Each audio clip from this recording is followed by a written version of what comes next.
நம்ம தமிழ்நாட்டை வந்து 5 ஜோனா பிரிச்சிருக்கோங்க. 5 ஜோனா பிரிச்சு ஒவ்வொரு ஜோன்லயும் அதற்கான நம்மளுடைய சித்தாந்தத்தை ஏற்று, நம்மளுடைய அந்த கொள்கையை ஏற்று, நம்ம எப்பயுமே சொல்றது தான், எனக்காக யாரும் வர வேணாம், என் துணை இருப்பதற்காக வரணும். என்னன்னா ஒற்றை சிந்தனை இருக்கக்கூடியவர்கள் நம்ம சேர்ந்து இந்த லட்சியத்தை நோக்கி பயணிக்கணும். அதற்காக வர்றதுக்கு நம்ம சினிமா பேக்ரவுண்ட் கிடையாது, எந்த விதமான பெரிய பொருளாதார வலிமை கிடையாது. அப்படி இருக்கும்போது ஒரு எளிய மகனாக வெறும் கொள்கையும் சித்தாந்தத்தையும் மட்டுமே வைத்து களத்துக்கு வரும்போது அந்த நேரம் எடுக்கும்.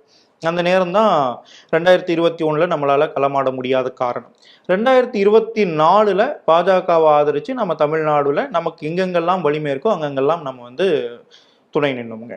2026 நம்மளுடைய கட்சி களம் காணணும் அப்படின்ற ஒரு நோக்கத்தோட நம்ம நிற்கிறோம். இப்போ இந்த தேர்தலில் எத்தனை தொகுதிகளில் நீங்கள் நிற்கலான் இருக்கீங்க? ஏதாவது ஒரு இப்போ 2 பிரதான அலையன்ஸ் இருக்குது, எந்த பக்கம் நீங்கள் நிற்கலான்னு பார்க்குங்க, இல்லை நடுப்புற நாங்கள் தனியாகவே விஜய் மாதிரி தனியாக நிற்கலாம் அப்படின்னு நினைக்கிறீங்களா?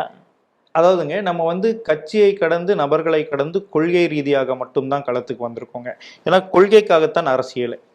அப்போ திமுக சார்ந்த ஒரு கூட்டணியில நம்ம இருக்கக்கூடிய வாய்ப்பே கிடையாது. ஏன்னால் கொள்கை எதிரானது.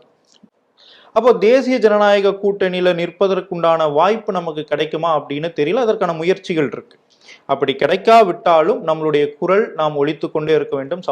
சமுதாயத்துல நம்மளுடைய கருத்து செல்லணும் அப்படின்னா நம்ம அரசியல் அதிகாரத்தை நோக்கி பயணிக்கணும். அப்ப தனித்து நிற்க வேண்டிய சூழல் ஏற்பட்டால் தனித்து நிற்பதற்கும் தயார்.